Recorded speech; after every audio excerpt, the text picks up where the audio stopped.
talking about.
Good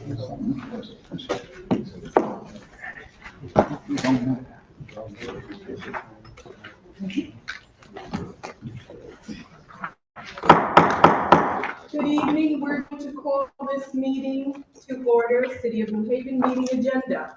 Joint Community Development, Health and Human Services Committee.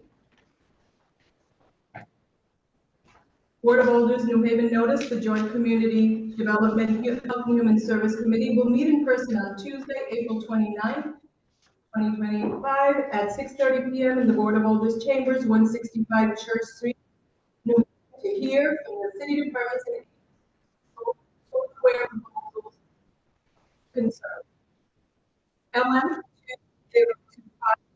2025-0179, order of the Board of Alders of the City of New Haven approving the City of New Haven 2025-2029 5-year consolidated plan 2025 statement of community development block grant CDBG home investment partnership home housing opportunities for persons with AIDS, HAWA, and emergency solution grants ESG funds to be submitted to the Department of Housing and Urban Development for federal financial assistance for planning and community development activities under the provisions of Title I of the Housing and Community Development Act of 1974 as amended PL 93-383. The Cranston-Gonzalez National Affordable Housing Act of 1990 as amended PL 101-55. Penny Bento Homeless Assistance Act of 2000 as amended PL 106-400. The Homeless Emergency Assistance and Rapid Transition to Housing HARP Act of 2009 and the AIDS Opportunity Act PL 102-550. Hereafter referred to as Housing and Community Development Programs Act, activities to be funded by program income and or reprogramming funds from prior grant years. This item is on file and available for public inspection. Legislative Services, per order, Honorable Carmen Rodriguez and Honorable Eli Sabin. Attest, Honorable Michael Clark, City Clerk. Need accessibility related accommodation, please contact 203-946-7650 or 203-946-8221. In accordance with the City of COVID-19 guidelines, masks are now optional. Public may send comments/testimony via email to publictestimony@newhavenct.gov before 2 p.m. on the day of the meeting. At this time, I'm going to ask that my colleagues from the left introduce themselves. Carolyn Thomas Smith, Ward 9. Kimberly Edwards, Ward 19, Community Development. Brian Wingate, Ward 29, Community Development, Beverly Hills.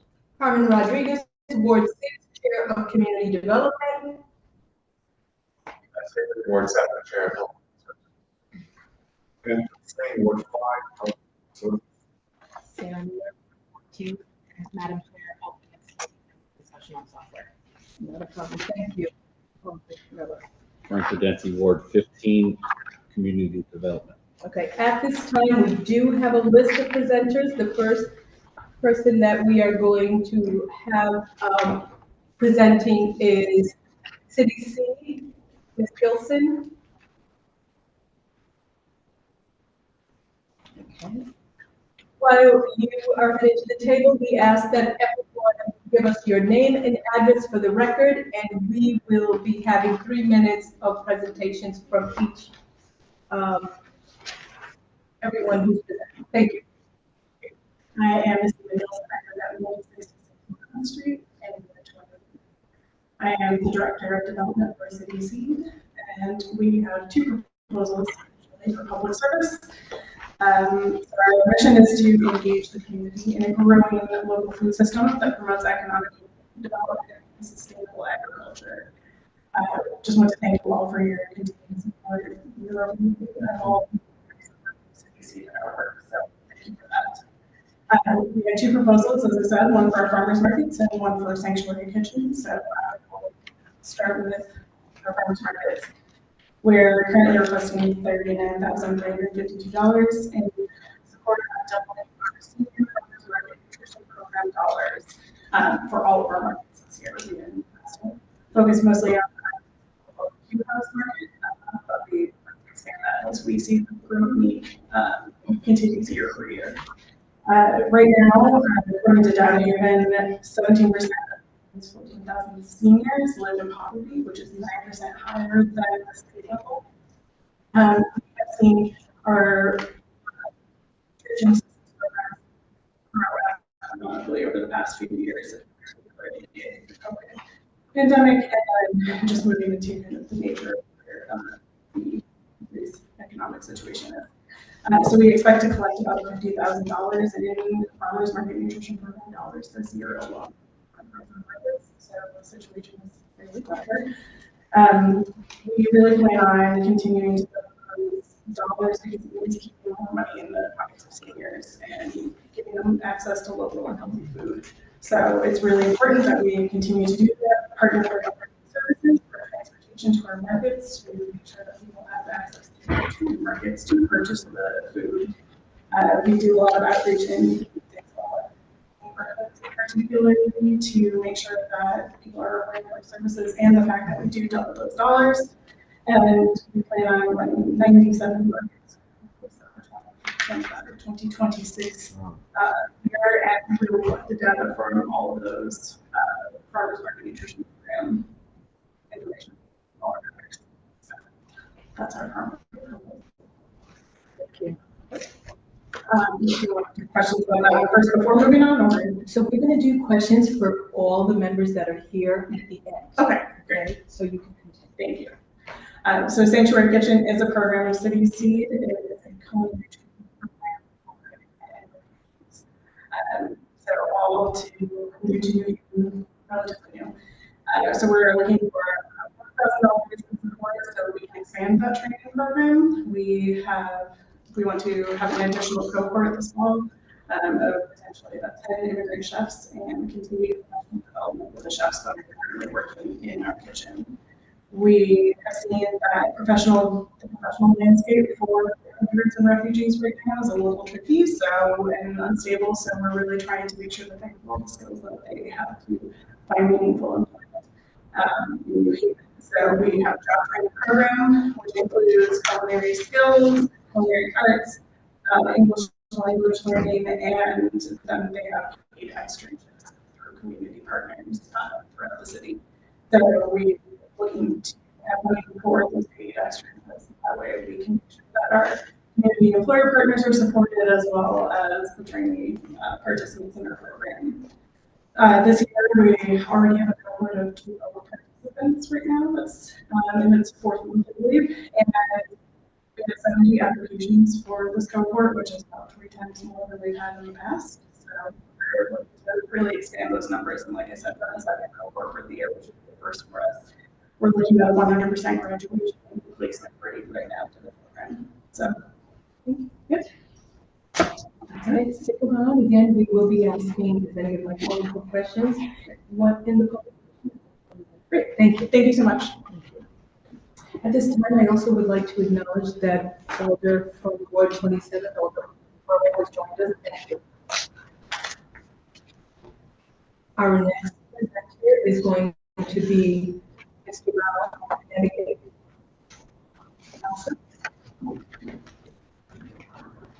Excuse me, is it okay if I'll volunteer to come here and some questions up here at the table?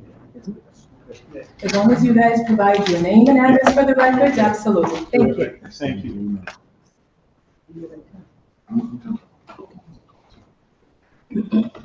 Good evening, everyone. I'm Josiah Brown. Street. I'm Nick Ramirez. I live at 1 Brewery Square. 115.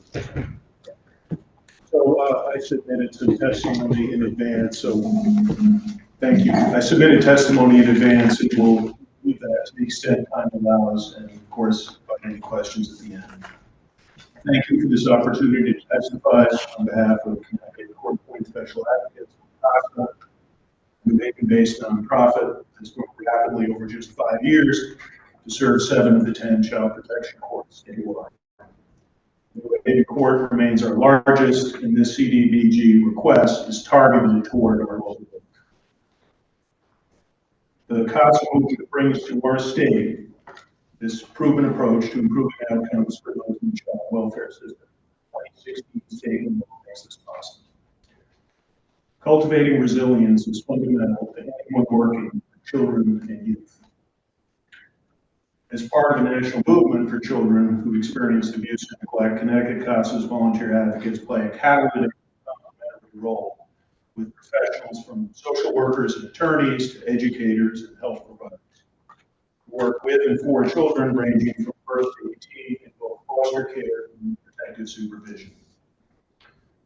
Among CASA's contributions are 5 R's: reporting regularly to judges, identifying resources and services for children and their families, building relationships with the children through monthly visits, cultivating resilience through those relationships to overcome adversity, and then results that have seen our program grow from just a single court in New Haven to now 7 of the 10 child protection courts. And trauma is often intergenerational as adverse childhood experiences may cascade. In partnership with professionals and families themselves, Connecticut CASA's aims to interrupt this cycle child by child through caring adults, advocacy, and action. I think the rest of my time I'd like to yield largely to Nick Ramirez because he has served multiple cases with children here in New Haven. He lives in New Haven. And he exemplifies our effort to work with kids from birth to 18, including those suffering from chronic absenteeism, mental health challenges. We're both here to answer questions toward the end. Thank you. So I think that you all know the children that we serve are among the most vulnerable in our whole society. And so I think they deserve a priority because they really, lack the agency to make changes in their own lives. And so I think we as a community, all of us need to do our part to help these children. Thank you, Nick. And I'd also like to acknowledge in the audience from Ward Dr. Christopher Trombley, who's on our board, and the new Dean of the School of Education at Southern.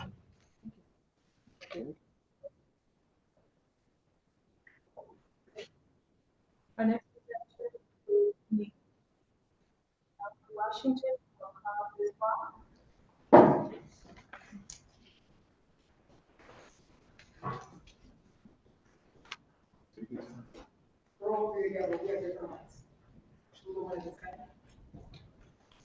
So today, right at this, it's page, Two applications? Yep. Which 83 and 84? 83 is the CDBG application, 87.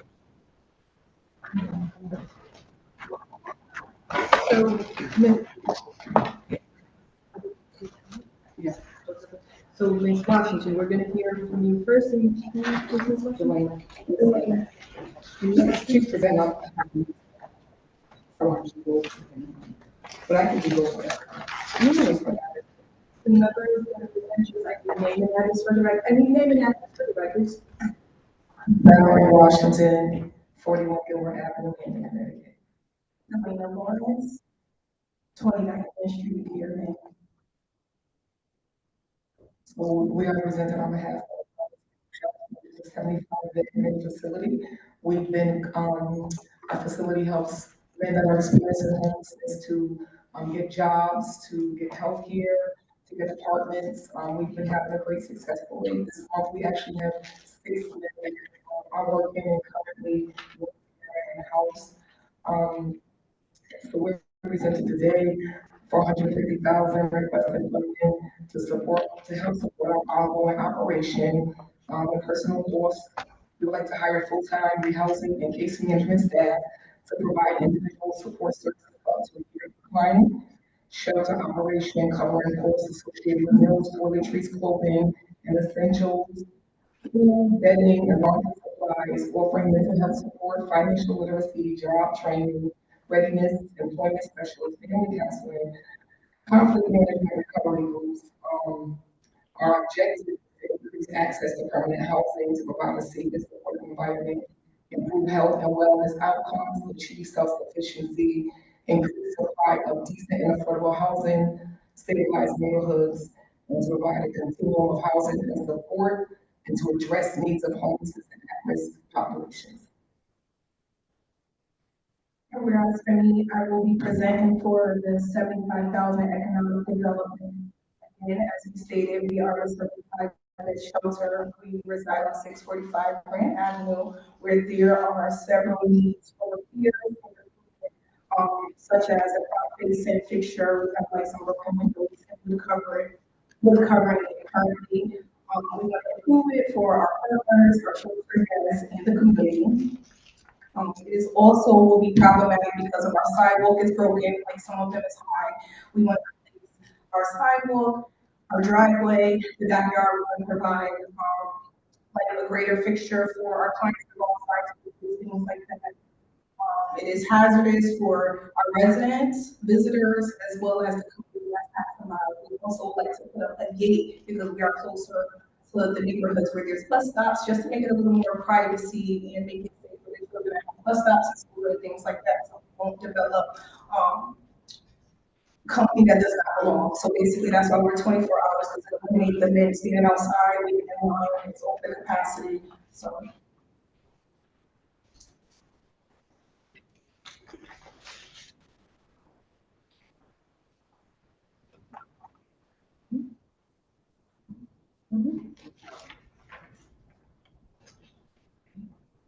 So at this time, again, like I mentioned, we're gonna have you stay, and if any of my colleagues here have any questions, we'll have you guys come back up, okay? Thank you. Thank you.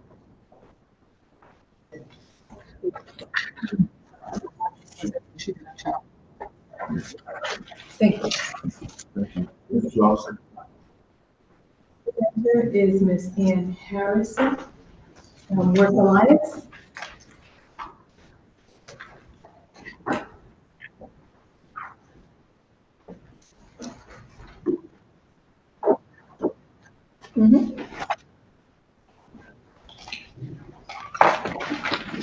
Name and address for the record, please.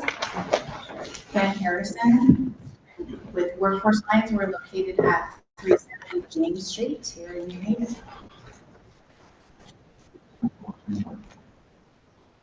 Okay.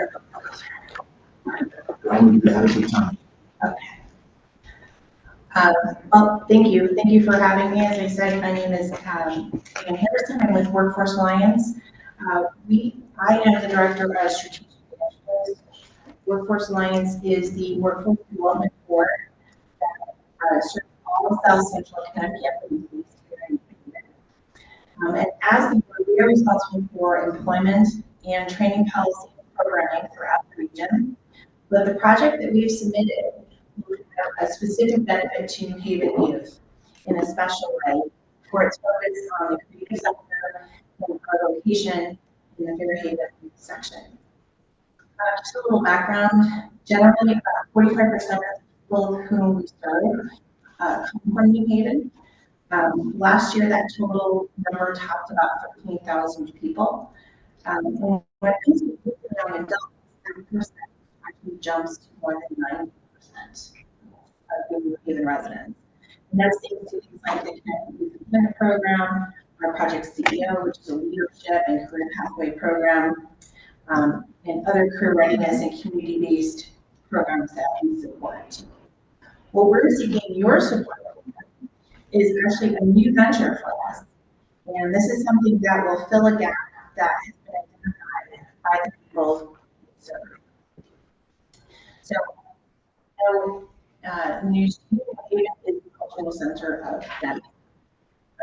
We've identified a significant gap in our service model, a lack of resources that we offer to those who aspire to work within the creative economy, particularly those through the arts, but also now new and emerging technology like AI. sector is in high demand from our 18 to 24-year-olds customers, but has not been a focus for us. This funding request that you're considering through CDBG will fund programming and staff support in dedicated space that we are building out over on 70 James Street. And that will be linked to the Lab Center there. Some of you may have attended the ribbon cutting ceremony last June for our new space when we moved from where we were almost 30 years over.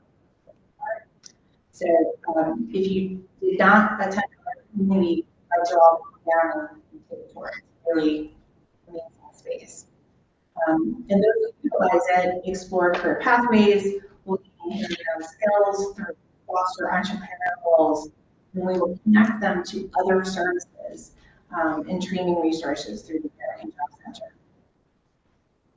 Quickly, our request for CDBG funding will be utilized to, as we said, staff and workspace, develop and prepare paid internships and one-on-one mentoring, provide incentives and direct support services to participants. We will host guest speakers specializing in creative arts and business development, and we'll facilitate feedback on program design, operating, and implementation. We'll also, the funding will also help us conduct patient outreach and to continue to engage. 30 seconds, okay. So one thing I think is important to, two important points. One is I want to emphasize our capacity to track outcomes and track activity. As the board, we have data management tracking for everything from participation to credentialization to employment outcomes, to those who go on to enroll in other services. We have that capacity in-house already, and that lends to our capacity to for this grant. This grant also aligns with the city's stated goals in terms of the Pathways Initiative for the Creative Center. Thank you. So we'll take questions at the end. Yes. Any other questions? We'll have you. Thank you. Thank you.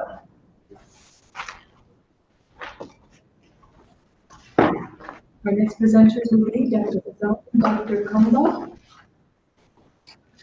And again, just as a reminder, we ask that all presenters give their name and address for the record. Thank you.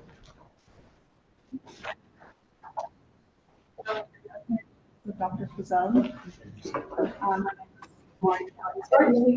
Yeah, get comfortable, grab the mic, and then give your name and address for the record. Thank you. Yeah, my name is Lauren Killingsworth, and my address is 259 Cannon. And I'm the Dr. Fazone Center for Child Emergency. So the address is 11 Colony Road in Haven, Connecticut. Great. We're here on behalf of our Scottsdale Health to ask for approval of the Community Health Block Grant. In my time seeing un- and underinsured patients in New Haven, I've encountered countless patients who've been unable to get eye exams or glasses because the cost of these services is prohibitive. Serious eye diseases such as diabetic retinopathy or glaucoma often go undetected until patients experience life-changing vision loss. We're planning to open up a new eye clinic based in the Dixwell Community Q House Center. We currently have many more patients than we can see at the Howard Class Center. We're planning to open this new site in a location that is more accessible to the Dixwell community and would be covered by providers volunteering their time. We offer affordable comprehensive eye exams with volunteer providers and also programs for free glasses. With this grant, we could purchase the equipment needed to perform thorough eye exams. We believe this grant would really have a positive effect on the New Haven community. In many ways, independence and quality of life often connects with quality vision, and for a lot of patients, a simple things such as the basic eye exam and glasses can have a really profound difference. Thank you. And I'll just add that access to eye care is a big problem in the Dixwell area. Columbus is not that far. If you're depending on public transportation, it is very far. And you're trying to manage jobs. So we're trying to improve access in an area that has a paucity of eye care providers that are willing to the patients that we want to serve. The other thing I'd like to add is that, believe it or not, refractive error or a problem with vision because of glasses is the leading cause of poor vision. So we predict that very high impact for our community in the Bristol area. Thank you.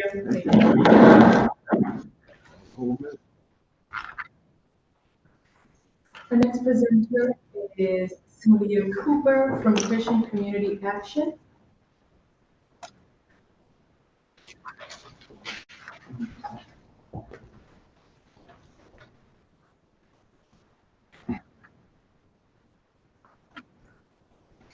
Good evening. Good evening. Thank you. My name is Sylvia Cooper. My address is 30 Orchard Place, New Haven, Connecticut. Thank you. I'm coming on the behalf of our Executive Director, Charlene Young, and Christian Community Action's opportunity to speak on behalf of some of the most vulnerable parents who are homeless and need to live with family members while they live in a car, or finding themselves in a situation where they are backed into a corner and don't have any room to go. Christian Community Action has been living our mission of providing help to families for over 58 years. A request for funding will allow us to operate at full capacity of work alongside our families during a challenging time and provide what they need to be stable and independent while they're working here. We provide the services as case managers. Let's say homelessness is not just because someone got a there's many reasons why people are homeless. And this causes us to address the issues of health, emotional wellness, budgeting, money management, and services provided across for every family. It is their goal to be housed. It is our responsibility to assist them. They have a right to be housed and understand what it means to be a good neighbor. It's our relationship during even and after care that we provide to these families. His name is Hope. And we provide, and every time that we do these programs, and every time a family understands that it's okay to deal with the elephant and ease their issues if it prevents them from becoming homeless. Thank you.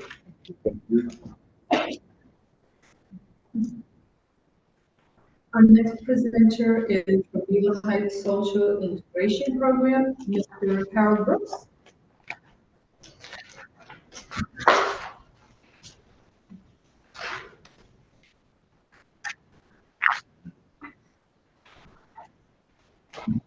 Good evening, my name is Harold Brooks. My address is 170 Walk Road in the city of New Haven.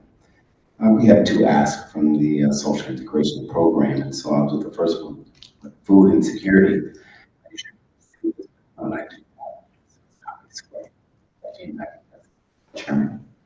BoA Social Integration Program has been serving the Bixville and Greater New Haven area since 2007 as a soup kitchen and drop-off center, providing meals on Saturday, breakfast on Sunday. After COVID 2020,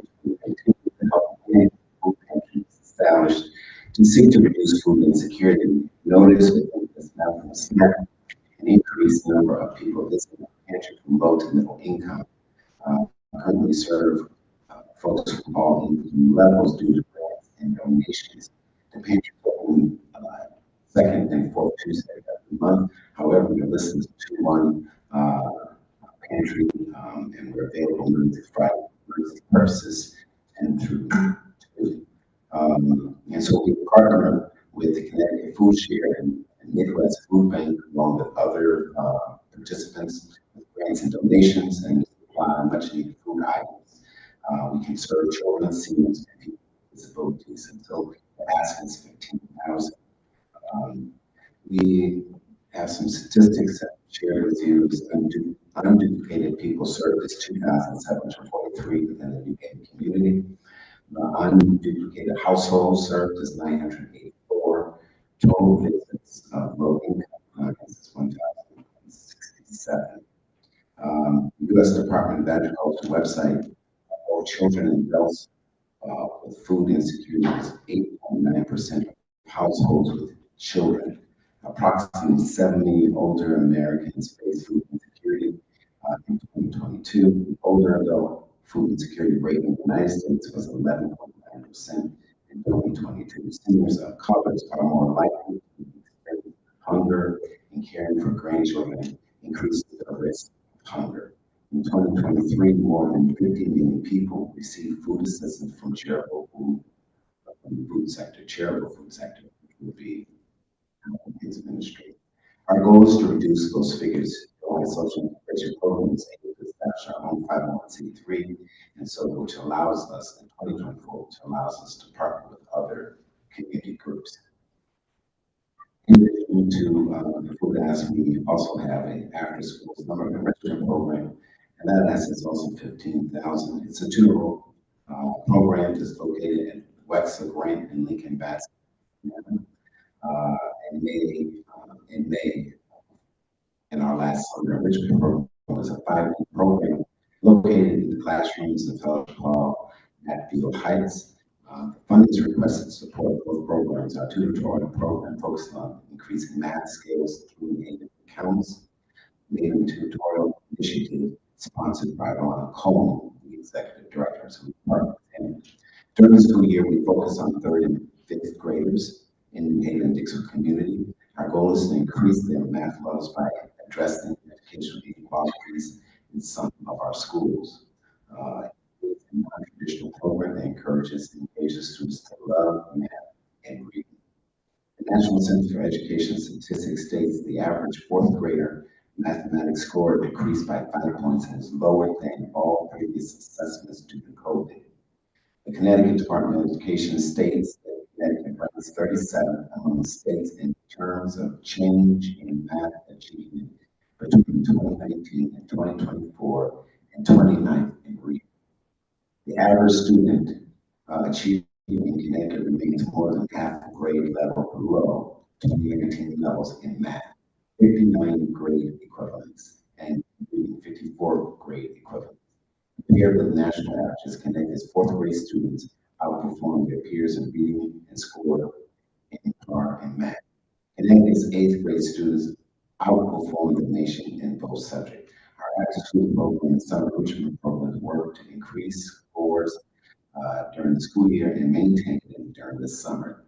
As an improvement across scores drop rather during the summer and months if families don't continue some form of educational training. Our communities have single-parent households, include grandparents raising their children, children's children. When we factor in single-parent working various shifts and have a latchkey kid in the house during our summer program, we focus on the math component from 9 a.m. to 11, followed by a reading component from 11 to 12. Our afternoon component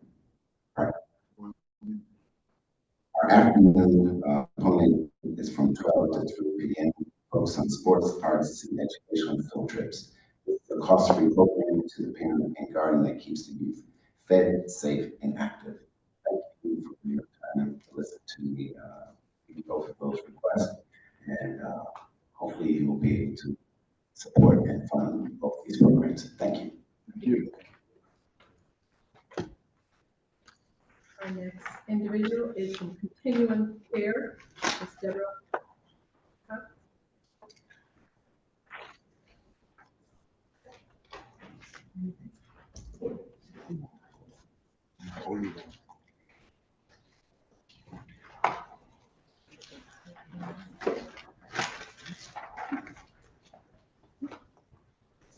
Good evening, Madam Chair and elders. I appreciate your time and consideration for 2 of our grant proposals, grant proposals. Your name and address? Oh, thank you. Address for the record. Deborah Cox, from Continuum 109 Avenue, New Haven. I do have some copies for you. Just. Yes. All right. So just a little background, most of you know of us because we've been around for 60 years, and we started in New Haven.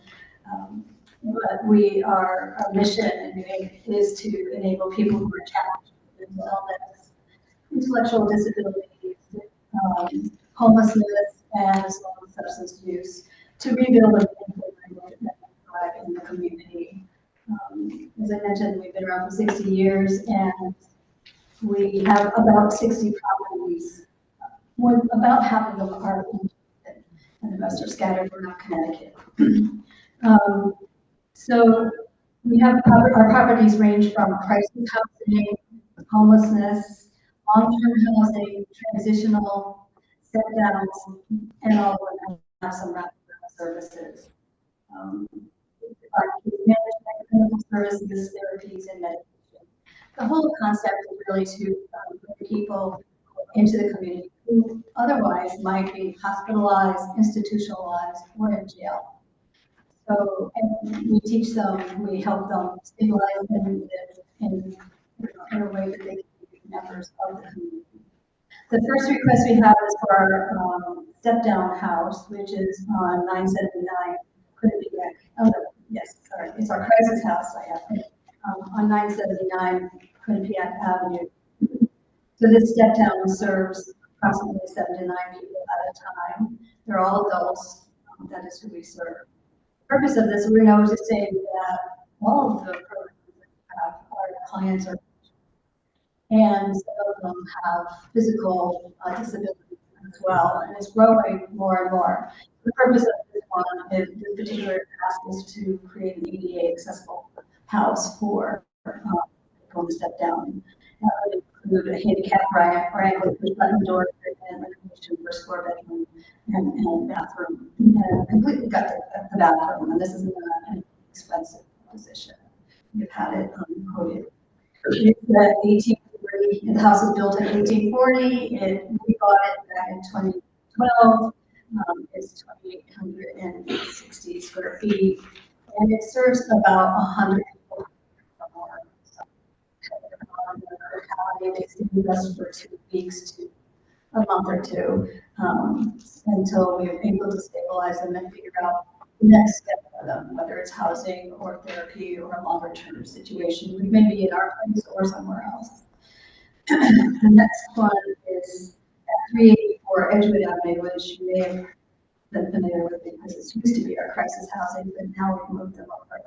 And this now is a step down house that would move into it because of its layout is much more conducive. It's a 4,000 square foot home and was built in 1912, and it's in bad. When we bought it, it hasn't been painted since we bought it, so it's all over. The question is this great washing, priming, and caulking. It's a very large house, as you can see, so the ask is larger than normal.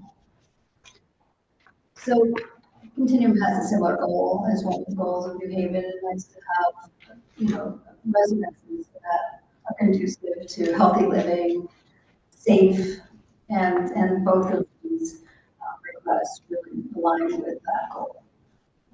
I appreciate your consideration and any questions that you have. Thank you. Our next presenter will be Lori Martin, Harvest.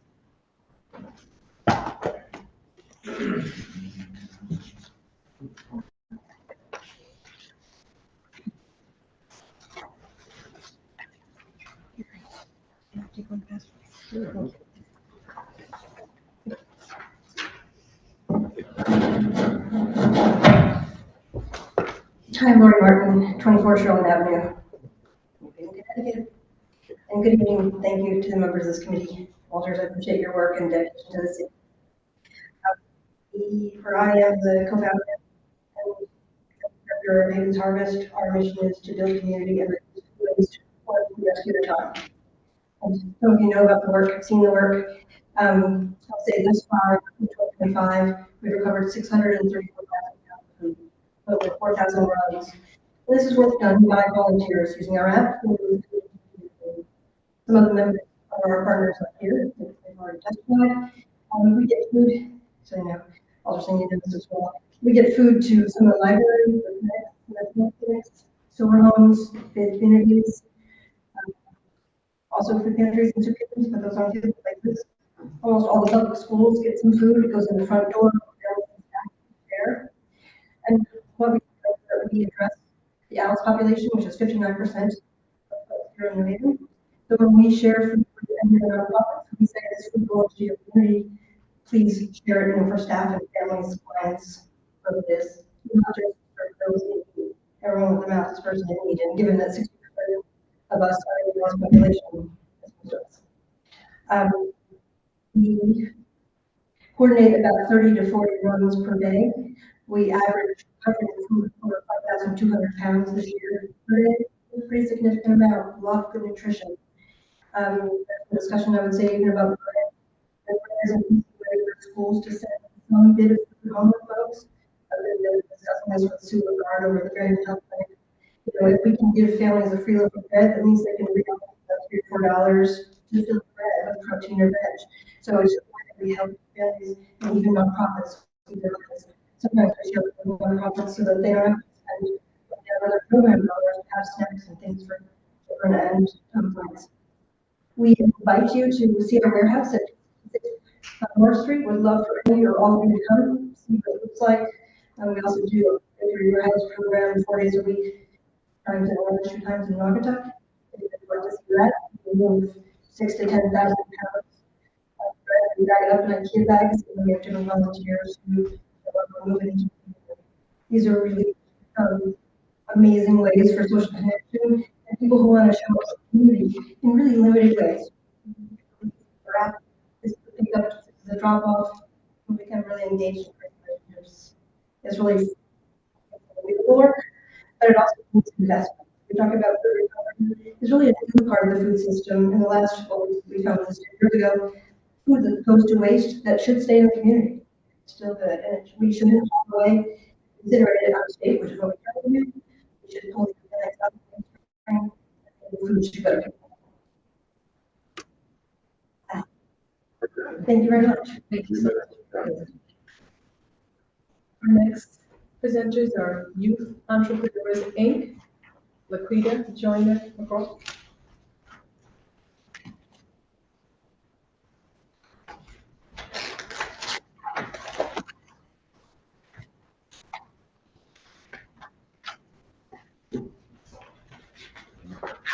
Good evening. Good evening. Hi, I'm Dr. Laquita Joyner McGraw, 1441 Dixwell Avenue, Hampton, Connecticut. I'm representing Youth Entrepreneurs. I am the Executive Director. Who are we? Youth Entrepreneurs empowers youth from marginalized communities with the skills, knowledge, and confidence to pursue entrepreneurship, career readiness, and financial independence.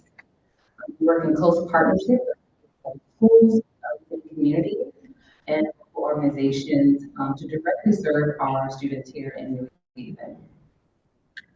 We provide a year-round career readiness entrepreneurship program that includes a college credit program, University of New Haven and Southern Connecticut State University.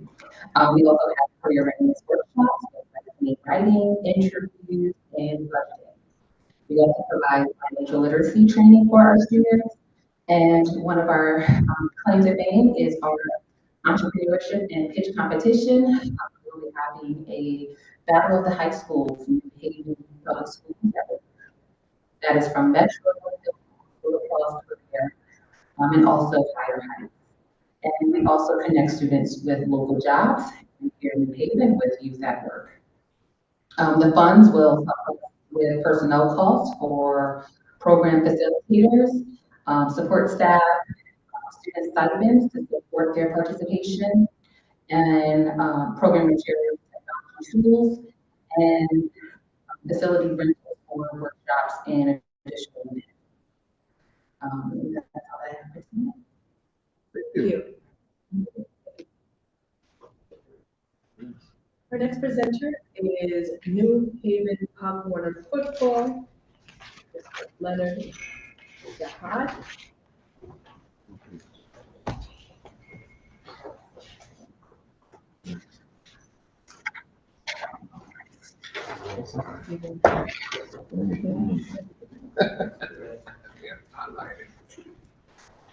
Hi, Kelly.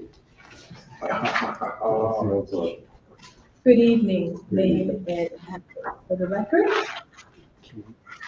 Good evening, Leonard Chahad, 5 Judgment Avenue, Vice President of New Haven Popcorn, along with me, the President. Darrell Barrows, New Haven, Connecticut, 25, Wilson.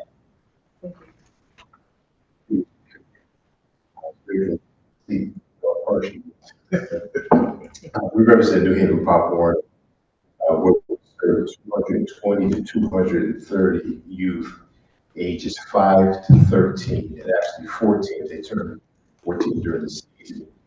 Covering all 10 policing districts, 95% of our participants live in New Haven, and the other 5 live in outlying areas, but they have to get away from us in that town to participate.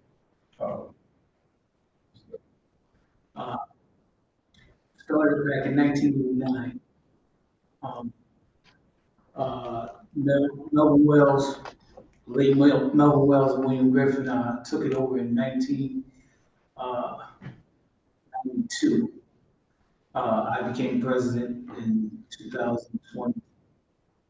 Last year we had 7 teams. 6 of the 7 teams was in Southern Connecticut Championship. And 4 of them won. And the 4 the regional championship, New England regional championship, and going down to national. We asked for the funds to help us in the years to come. Pop One is implementing safety issues, especially with the helmets. The helmets got to weigh a certain weight now within 2 years. And we're trying to get a jump on them now, whereas once those 2 years up, it's going to become mandatory. The helmet prices are going to go up. Right now, they start at $229 a helmet. After COVID, all the helmet makers shut right now. They stopped making youth helmets. So it's just relevant for what you pay for the helmet for high schools. That's what we pay. Shoulder pads went up. And every year we have to refurbish. Every 2 years we got to refurbish our helmets to get them stainless steel. We also, last year we had to incorporate an unforeseen expense of hiring security at our game fields because we play at in Winslow Field. The surrounding areas so we had to hire security, which added expense. We service 90% of our mothers are probably single parents or the father's not active in his life. So we subsidize some kids' feet. We're the lowest in Pop Warner record. We're trying to keep the feet down so we don't lose kids. Our program's been growing since I took it over. When I took it over, we was probably around 40 kids a year. Now we gain all those kids back. We just keep going every year. Like that, real quick. It's a scholar athlete program, school first. They must show report cards. And scholastically, if they don't meet that bar, they have to submit report cards. And we've had 3 of our former alumni in this draft drafted into a free contracts. Thank you. Bless you.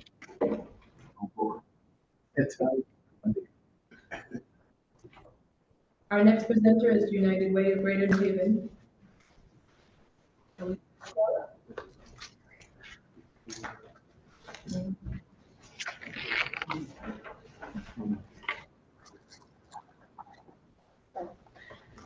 After you say your name and address, that's when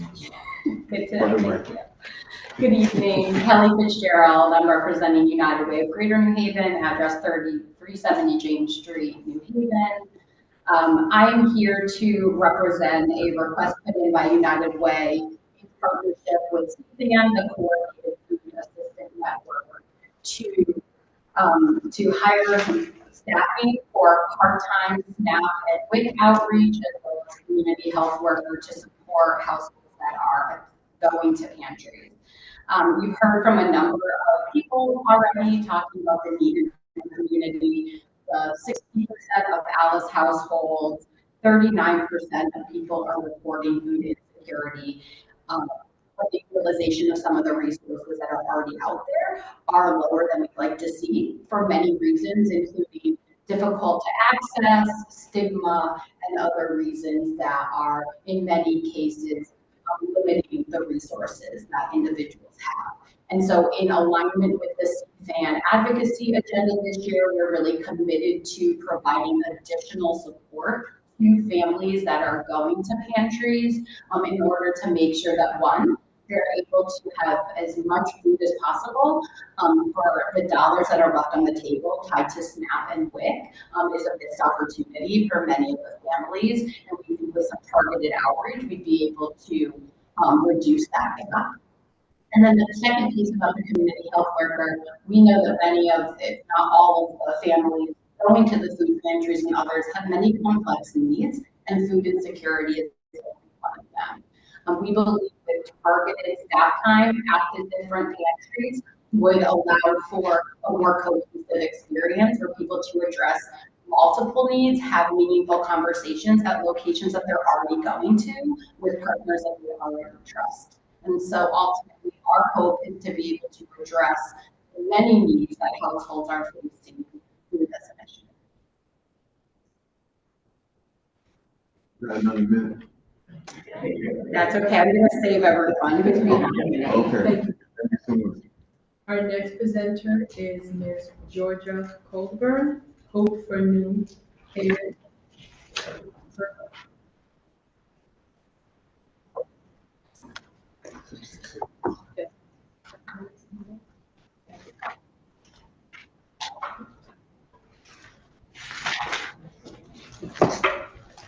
Good evening.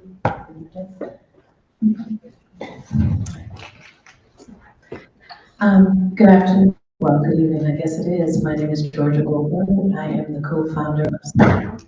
I do live at 81 Warner Avenue in Middletown. And the executive director, and Circle is located and operates out of 57 and 81 August Street. So we are here to request funding of yes. Okay. Request funding for $1,000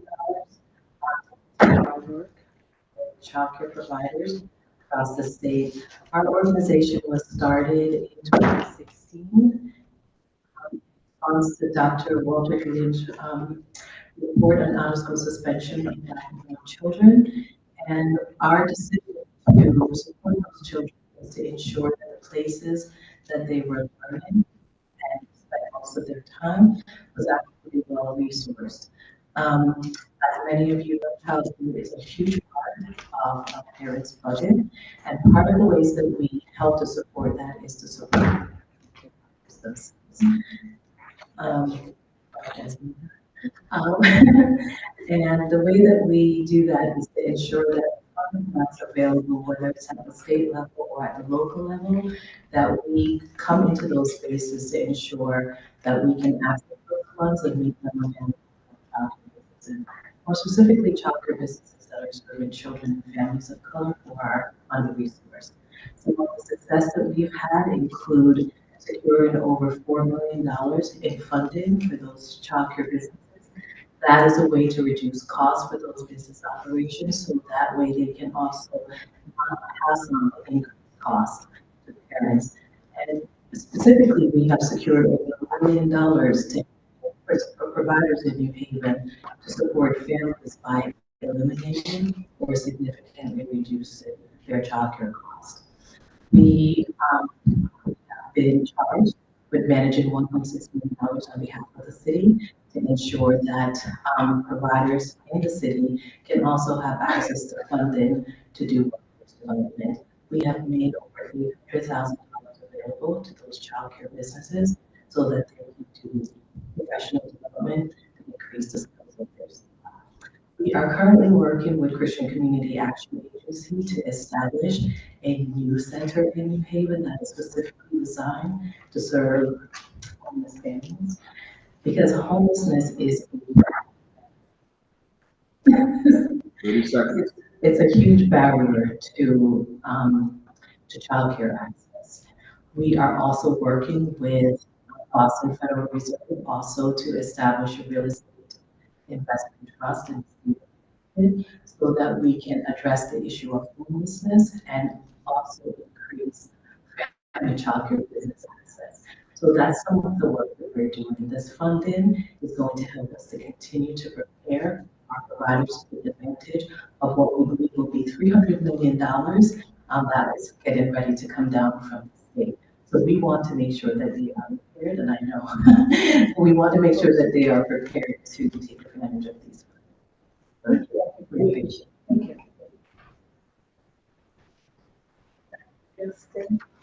And community.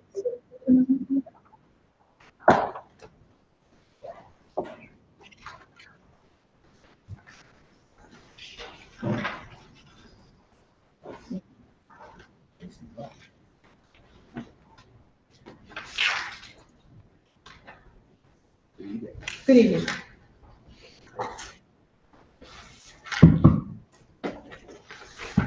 Justin Finn, 84 Broadway, here to represent Community Soup Kitchen. So good evening. Since our founding, and just to give some history here as well, in 1977, the CSK provided free nutritious meals on a regular schedule to all who walk through our doors. We have continued to operate as a volunteer powered community gathering space for those who receive meal with no calls, questions asked. This is a place where our hot meals program at CSK's main location offers lunch 5 days a week and breakfast on Saturdays, either dine-in or takeout.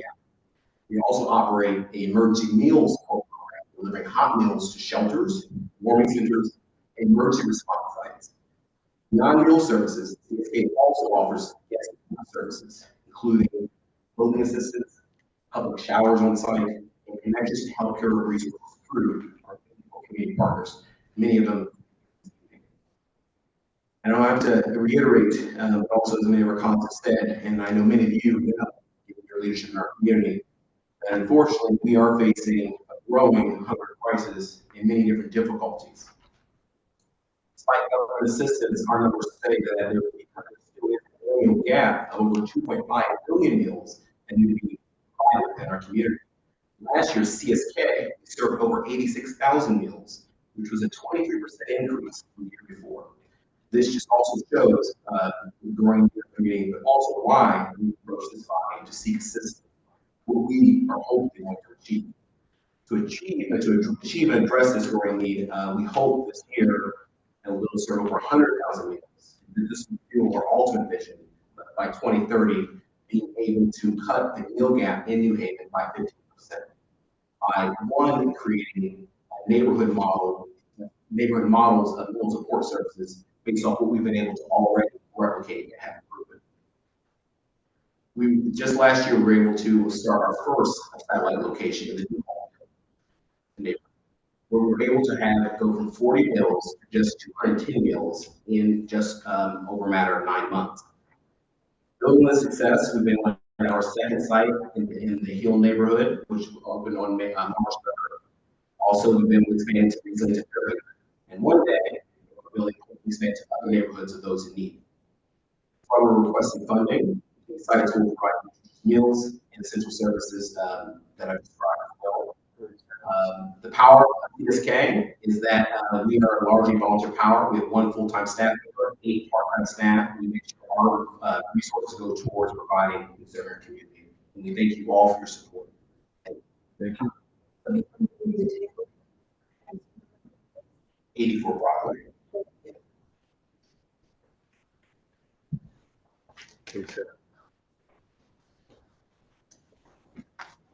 Our next presenter is Mr. Jonathan Gillette for Loaves and Fishes.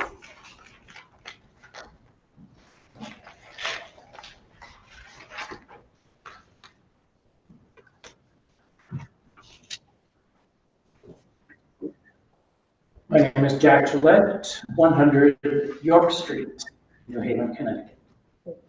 So I'm here representing Loaves and Fishes, which is a food and clothing outreach to our neighbors located at the corner of Chapel and Olive Street. Originally was an outreach of St. Paul's, but in around 2015 became a separate 501c3, and we operate out of the basement of that particular church. I'm a long-time volunteer, actually a founder volunteer and a member of the board. We began in 1984, which is a long time ago, and had a promise when we began. But people are food insecure. They want to know that they can go when you say you're going to be open and you'll be there. For the last 41 years, we've been open every Saturday, every single Saturday, but 2 that had snow out. And we did that for the first 25 years on an all-volunteer basis. We now have only 3 part-time staff, and we're able to keep our overhead costs extraordinarily low. Our volume in the early days ran from about 170 to 250, and then of course, COVID exploded that. During the COVID years, we were doing a safe handover every Saturday morning to 600 different jobs. And during the week, pre-bagging 600 additional bags, making 1,200 bags out during that difficult time. One of the things when you have a low numbers of staff and lots of eager volunteers is you can be flexible to react as things happen. And things are happening now, even as we speak. Our current level is about 400 for food and 100 for clothing. The clothing cost is entirely free. People dump off clothing. Women sort through it. Almost all women. And we have a boutique. Part of our thing where we come in to shop. We go to a grocery store on one side, and a boutique on the other. The dignity and the way in which we transfer what we have, just by the grace of God, to someone else is in a dignified manner. Our value proposition, though, I think is the most interesting. That is the question. If one bag goes out, what's its retail value? And what does that bag cost us? So every year we do a photographic evidence and a shopping, and then look and allocate our overhead and the actual cost of that bag. 30 seconds. Our bag is worth $70 and it costs us a 14-time percentage increase. We're pleased that you're granting potentially $15,000 to us, but I just want to know every additional $1,000 will get $14,000 more dollars out into the community. Come and see us, see the community, and see the crazy act of love in person. Thank you.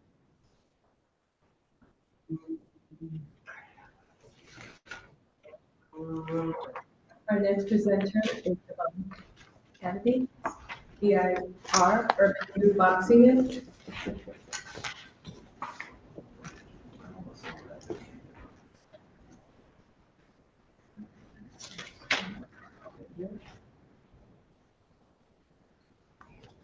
Thank you. Okay, thank you for that. Do we have here EIR, Urban Youth Boxing Inc.? We're going to move on to Mr. Raymond Hagan.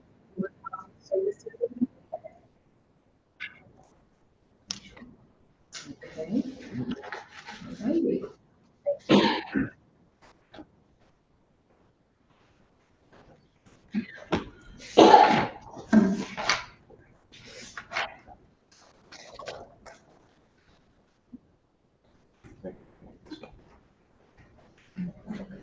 Is there someone from Upon the Rock that was going to be presenting? Yes. Okay.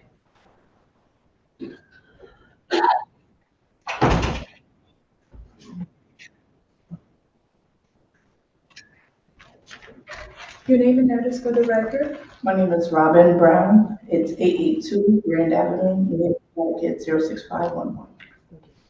So our ask on today, we applied for the program. We serve children 2 to 8 months, all the way up to 13, as well as in partnership with that works with the children from 14 to 18. Program we are using is a great demand of children having needs, but not all parents have the resources or finances with their child in here, which in turn is causing them to be as well as really not getting the proper care that they need. So part of our ask is to create a program, a hub where we can employ individuals that will come in, they will be able to work part-time at the child care, put their children in our center, and for the other part of the time to be able to go to school to further their education in early childhood specifically. There is a big demand on child care workers and people to further their education. So we would like to be able to do that to create that space. This will allow parents to have a safe space, to know the space that the child is in while going to school, but also maintaining being able to be paid help with the education, whether it be transportation, childcare, providing them with laptops to do schooling. So we want to be able to have the funds to cover all those things to put these people through schooling. And also, this will in turn help the community because it will provide qualified childcare workers. We understand that everyone that's qualified is not necessarily school, but having a heart and passion for youth. And sometimes they are halted in going back because they need a place for their child to be. And we know today we are growing at a rapid pace. We see the need and we're not always able to meet the need of every child that comes to our door because we don't have the demand that is needed for the worker. So this will create a good space for us to be able to take on more children as well as provide people with the means to go back to school, getting the education they need, and what they being able to create an income for their household. Their partnership with the Women and Children Shelter. We are taking children from the shelter from their parents to be in our child care center free of charge so parents can go. But one of the things that we come back with is there's not enough programs out there for them to be able to make the things that they need. So this will in turn allow us to offer resources, go back to school, working in our center. And we do want to make sure that it is someone that's qualified to work with children, not just accepting it for everyone. But that is our ask, and we are feeling that we are meeting the need of what the community has right now. Thank you.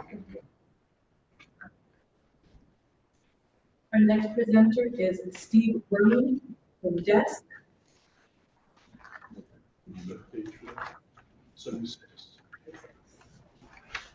Thank you. Good evening, everyone. Steve Berman, 24 Alton Avenue in Ward 25.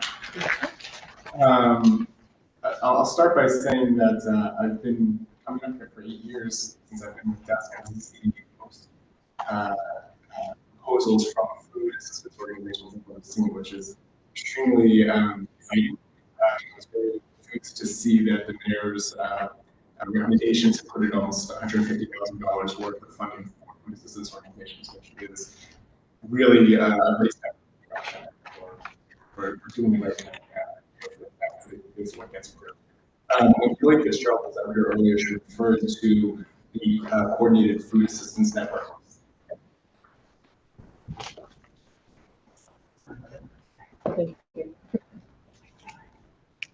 Legislative agenda that CCAN put together includes several of the items that have been presented tonight, including a portion of the money that was requested under Desk's proposal. Desk proposed $17,000 worth of funding, $17,000 of which is continuation of funding to school food pantry. It's been funded under CDBG for at least the last 34 years, and we really come to rely on this funding. It's extremely important to support our Wall Street pantry, which operates out of the same location as Loaves and Fishes Pantry. The additional $60,000 is new funding that is part of CCAN's agenda.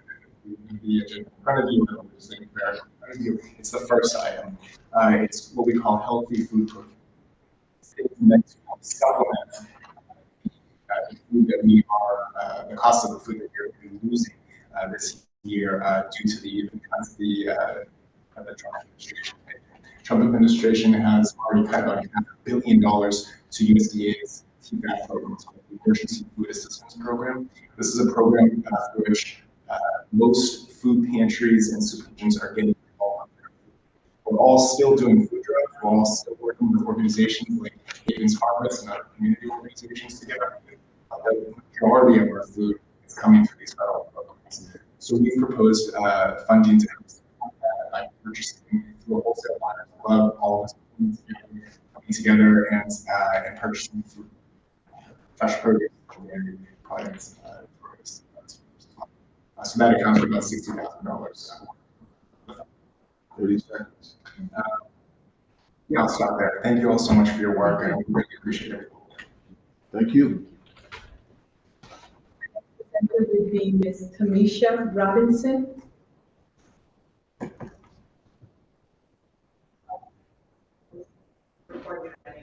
Okay, thank you so much. Thank you. Then our next presenter would be Gather New Haven, Mr. Jonathan Savage. 67 for hardware and 77 for public service.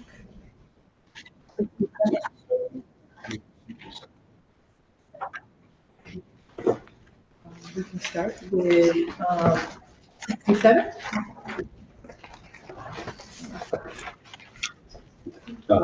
Jonathan Savage, Executive Director of Gather New Haven, address 9 First Street, in Connecticut, 06517.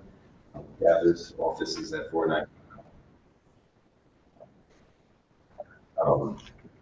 So Gather New Haven has Gather New Haven has 2 applications for CDBG grant funding, both of which kind of align my major task that our 10 years, which is reining in and realigning programs and offerings with our mission. So you see that both of these are kind of working through that task.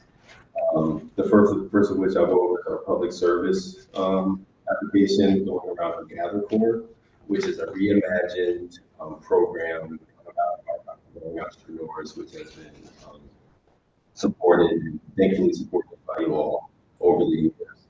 What we did is kind of take a look at it with growing entrepreneurs and say, what is this program? What does it do? And how can we align it better with Gather New Haven?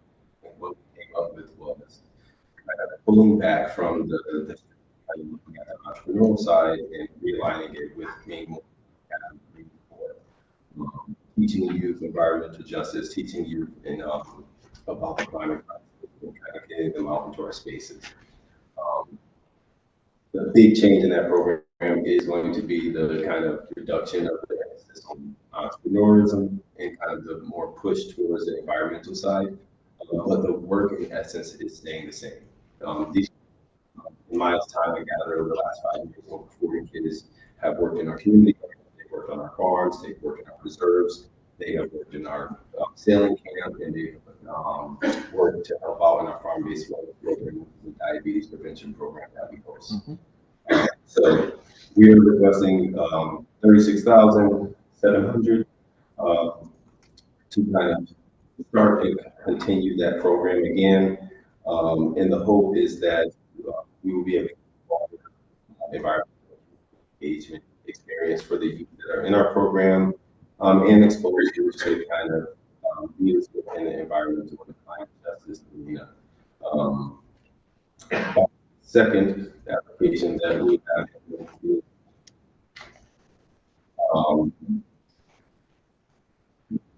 67 and 77.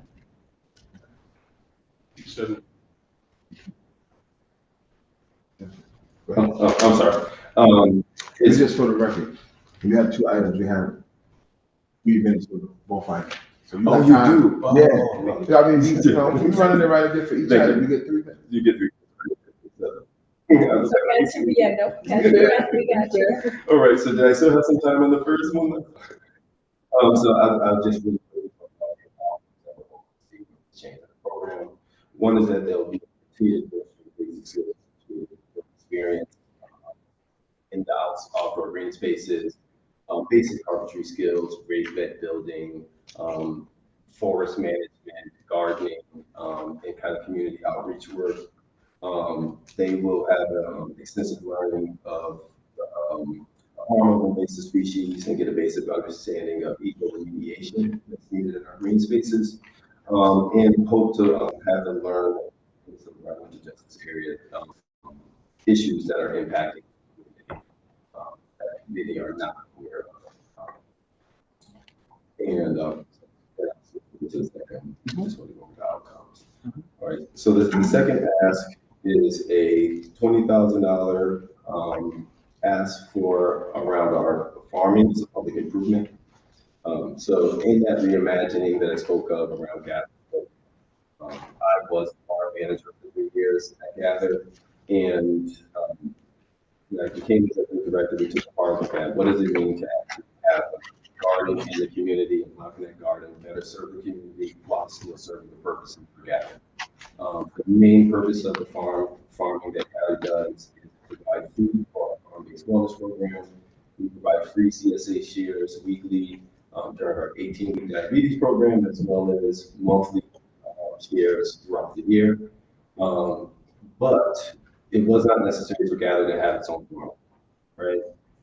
So what we came up with was we needed to farm incubator program, bringing in local farmers who have been asking for space to learn to start growing, kind of get their feet wet in the industry of agriculture, without having to kind of put so much skin on the table. We all know that getting land is very expensive, and if you don't know this is something that you absolutely want to do, investing that much money is actually a hardship, which actually keeps people out of the agricultural land, specifically people of color, which have historically been kind of pushed to the outliers. So this 20,000 will help us to increase production capacity by bringing in low tunnels, adding perennial crops, berries, really increasing the diversity of the food that we're offering, and installing some basic necessities like wash like that in our spaces. It will also increase security, which we really needed specifically to farm sites with pole mounted lights and fixed fencing and things like that. It will increase capacity and allow us to do more for our programs as well as for the farmers that we're bringing in to kind of grow the business. Thank you. Thank you for your time and your consideration. Thank you. My representative would be Mr. James Walker.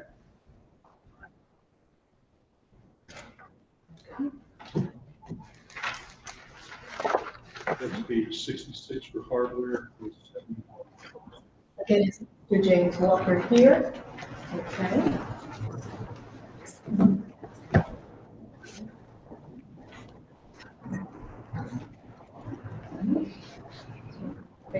Finished? No. Yes. At this time, is there anyone from the public wishing to speak on any of the items that have been heard this evening? And again, for a second time, is there anyone from the public wishing to speak on any of the items that were heard this evening? And for a third and final time, is there anyone from the public wishing to speak on any of the items for this evening? Second. The item has been moved and seconded. All in favor? Aye. Any opposed? Any abstentions? The ayes have it. The public portion has been closed.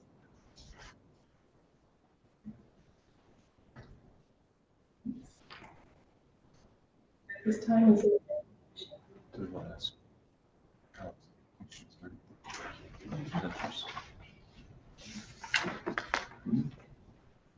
Yeah, that's what. Is any colleagues wishing to ask any presenters to come back up? Yes. Okay. Alderman.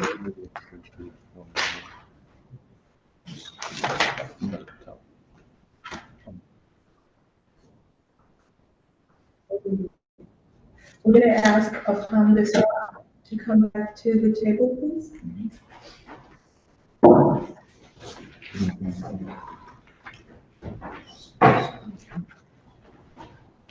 We also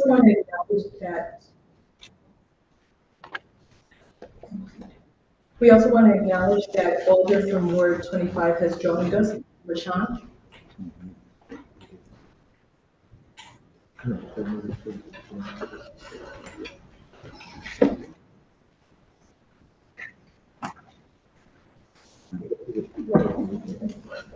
So,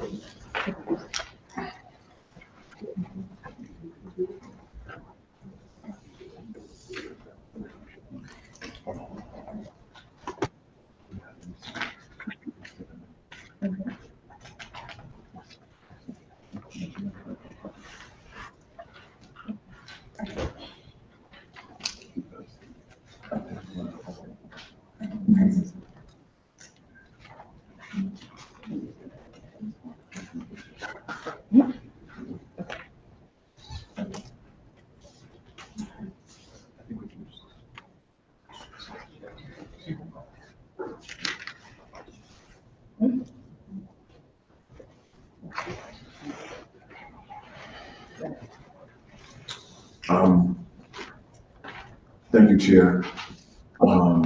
Thank you for being patient with us as we navigate through this process tonight. My question is, you just asked for, and as you know, this process is really hard to like decipher around the money that we have. Only a lot, there's only so much that we can divvy up, right? What does it look like for you guys in reference to, we give some, not give all.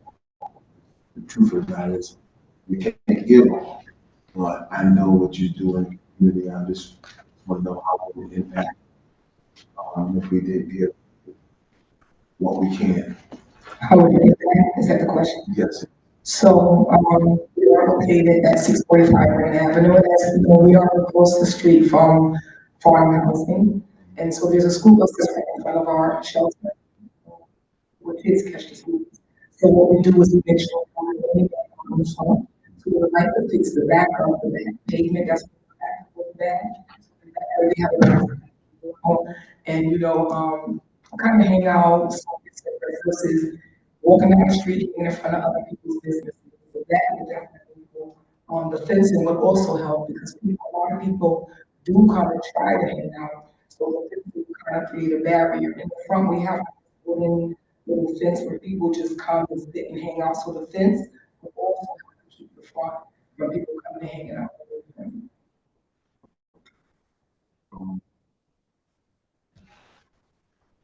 Questions? Any additional questions from members? Thank you. You're welcome. Thank you. I think my co-chair is going to be back in a moment, but I think what we're going to do, is we're going to go through the list of presenters that we had and ask colleagues if they had questions for those presenters. Call back up if you do have questions. If not, be free. So I guess to start, we have any questions for City Seed members. Seeing none. Thank you. Do we have any questions for Connecticut CASA? And we heard from Palms Rock. Do we have any questions for Workforce Alliance? Do we have any questions from Cornell Scott Hill Health Center?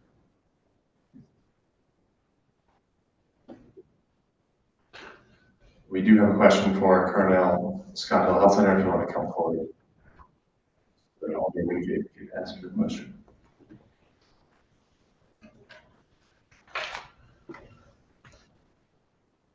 So I just want to make sure I got it right. How many people do you predict that you could serve with the CBD? So that's a great question. So ophthalmology equipment is very expensive. Unfortunately, once you acquire it, it lasts a lifetime. So the The budget is actually more than what we requested, the $20,000, but we're getting funding from a lot of different people. So we also want this to be a long-term program. We're going to start small in this first academic year, seeing patients once a month, and we're hoping to see about 10 per session, and then grow, incrementally as we learn from the program and see what the needs of the community are. Full scale, we actually aim to have it open at least every week after this first year. Yeah, in terms of need, the current clinic at Cornell Scott Hill, there's a wait list of 1,000 people. So, and for a lot of those, it's just a basic eye exam and glasses, which you could get at a place like Walmart, but even that's going to be like $100, which is too high for a lot of our patients. So, we can also maybe do some more like community training days, sort of on a bigger scale, and then help get a lot of folks to get signed up with this program. We partnered to have free glasses. So hopefully also to help in the first year as we're working things up to have some broaden outreach and impact. Thank you. Any additional questions? Thank you.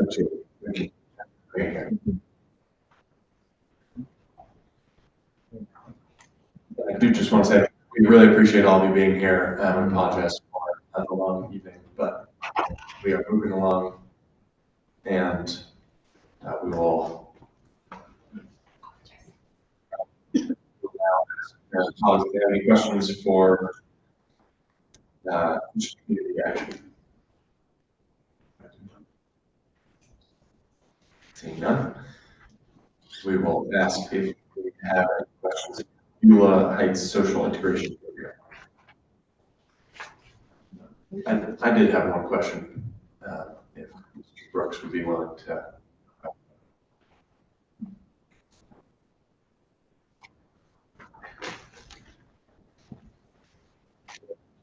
Yes.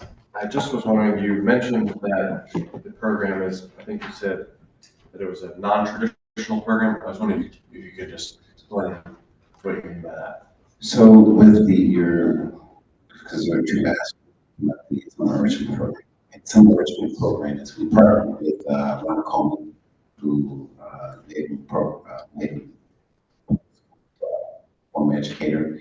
We use educators from the public school. What they do is they create fun strategies and fun things and games to get the kids interested in math and learn math. And as I showed you, the test scores have actually increased at Wexler and Ambassador. We started this program last year, working in the middle of the school year, and continue that in the summer programs. And so it's been beneficial. We try to mix it up and have various other programs, not just math and just reading. And so the mayor actually rated to them last year, and we take a lot of activities and field trips.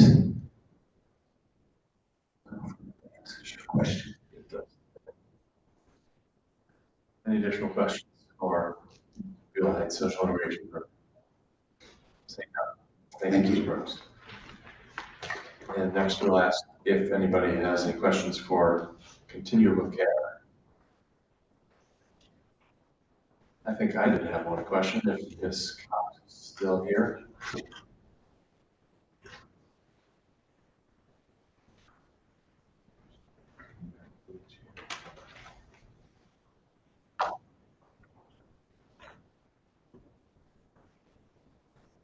We'll just ask a question and then discuss amongst ourselves. So I think that I was wondering, so you have two requests. Yes. The mayor proposed to fund one of them, not the other one, and then if either of the programs is more priority for your organization. Obviously, that's very difficult to say, but. I would say ADA compliance is very important because of, as I mentioned before, the aging in place. Yes, people a long time, but all of our programs are experiencing people that have difficulties with physical difficulties. This program was identified because they have more of a need if their class community with that issue, and if we don't do something, then some of those people have to go to nursing homes, which is not conducive to the clients. So that is the most, I would say, the greatest need. The ADA compliance. Understood. That's very helpful there. Thank you.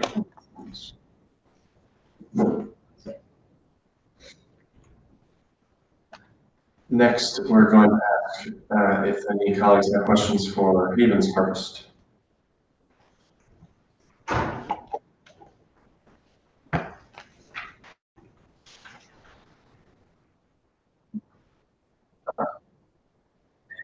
Next, any questions for Youth Entrepreneurs Inc.?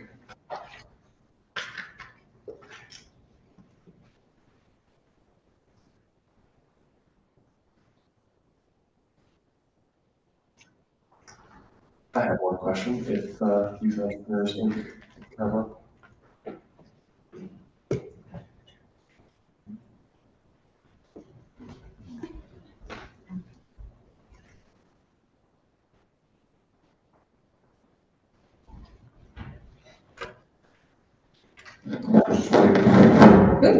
Thank you for sticking with us. I was just wondering if you could talk about how many people are involved in programs and what you expect that could look like, depending on how much funding. So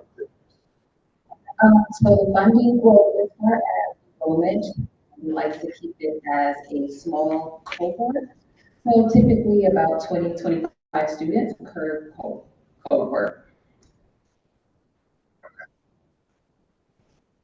And how would that be impacted if you receive, as the mayor proposed, $10,000 compared to your request? Well, how will it impact? Well, we're trying to keep it free for students, typically students in New Haven Public Schools, for New Haven residents.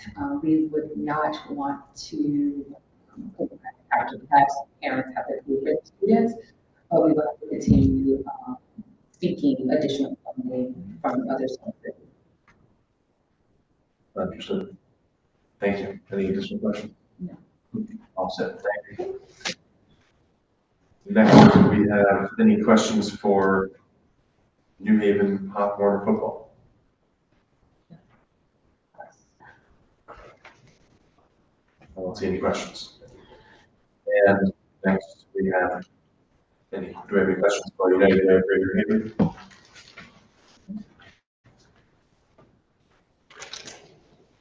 I did have one question. If Ms. Fitzgerald would be back.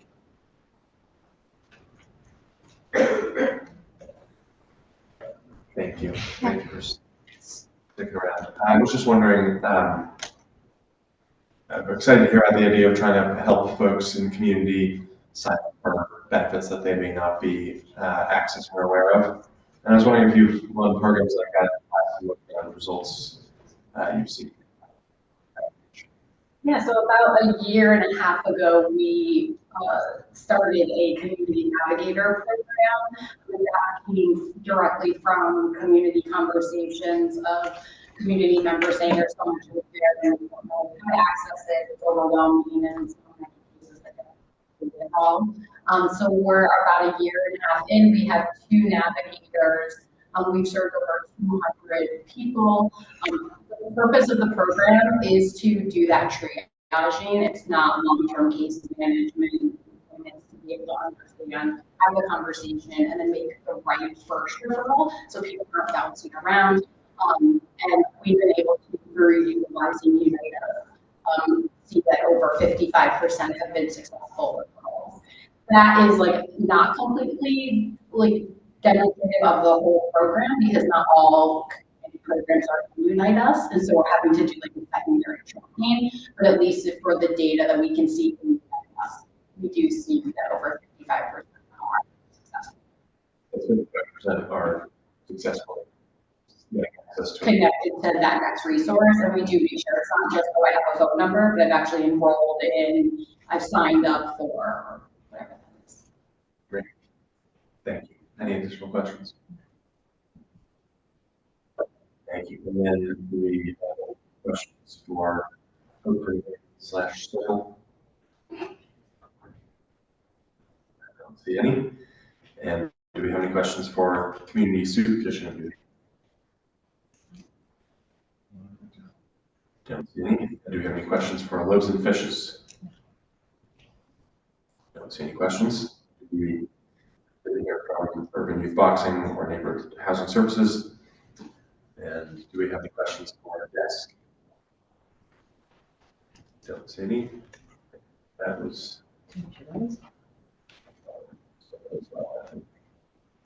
And then do we have any questions for Gather New Haven? All right, I think that is all the, yes, I think we did hear from James. All right, I think that means we, Madam Co-Chair. Thank you, Mr. Co-Chair. We're back again. Is there anyone from the public wishing to testify on any of these items? And for a second time, is there anyone from the public wishing to testify on any of these items? And for a third time, is there anyone wishing to testify on any of these items? I move we close the public vote. The motion. Madam Chair, I believe that we have already closed the public, so I think we can move to adjourn. I move that we adjourn. Second. Yeah, that's the second. The discussion, we are adjourned for this evening. Thank you. If I could just make one comment, I just want to thank everybody for coming and say that we have lots of difficult decisions to make, but we really appreciate all the work that you do in the community. We appreciate you coming out for, this takes a little while to value getting great, but we'll be thinking hard with our city staff about how we can best support all the great work you do in the community. Thank you. Thank you.